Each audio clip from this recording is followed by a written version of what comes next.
Okay, this is another chess video. So, this is a chess gambit called the Tennyson Gambit, and basically it starts like this. So, it starts with e4, d5, and then you might, like, I don't know, defend it and attack the pawn at the same time with that. But then, you know, this is another thing that would surprise your opponent.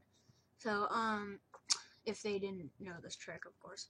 So, what the move that this gambit does is knight to f3, and then the opponent will likely capture the pawn, and it's both gaining a pawn and capturing or attacking a knight.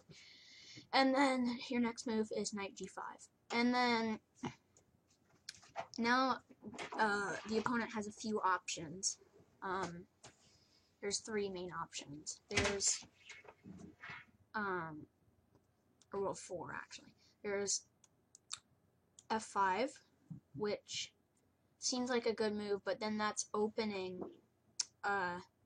white's the diagonal to white's king here, and this diagonal's also open, so there could be a checkmate if we get our queen here and our bishop here. So that's not really a good move. The next move is bishop f5, but this isn't really that good of a move because we could just put more defenses on it, on the pawn, and the bishop is kind of unprotected, so it's not really, it could be easily taken for free. And then the third move is queen d5, but this is also, again, the queen isn't really protected by anything, and it's also the queen. It's a really valuable piece, and you could just keep attacking the queen, and then the opponent would just waste a bunch of moves when you could be like developing pieces and attacking the queen. And then they just eventually just be in a really bad position with the queen basically in a similar to the start position while all of white's pieces are developed. So that's not a good move. The last move to defend this pawn is knight to f6, which really is what black should play because it's the best move for the next couple of moves. But our next move is d3. White's already a pawn up, he should capture. Then we capture with our bishop. And then black will likely do something like, I don't know, it doesn't really matter. Could do that, could do that, could do that, doesn't matter. So let's just say he does that. Then we move our knight here, and we sacrifice our knight. And black should definitely capture this knight, because he's attacking this queen and this rook. So black should definitely capture this. But then the next move is really strong, and that's bishop to g6. And this bishop is now guarding the square, so white cannot go back here.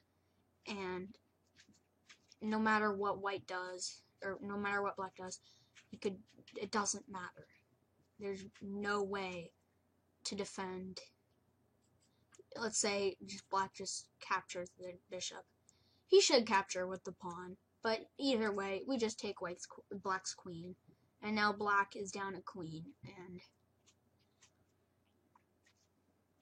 so back to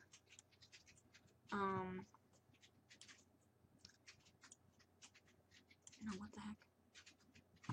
What the heck was this?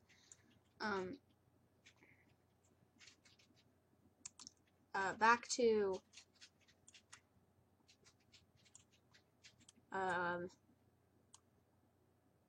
this position here.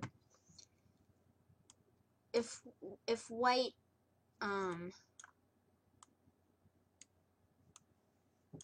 is in this position right here,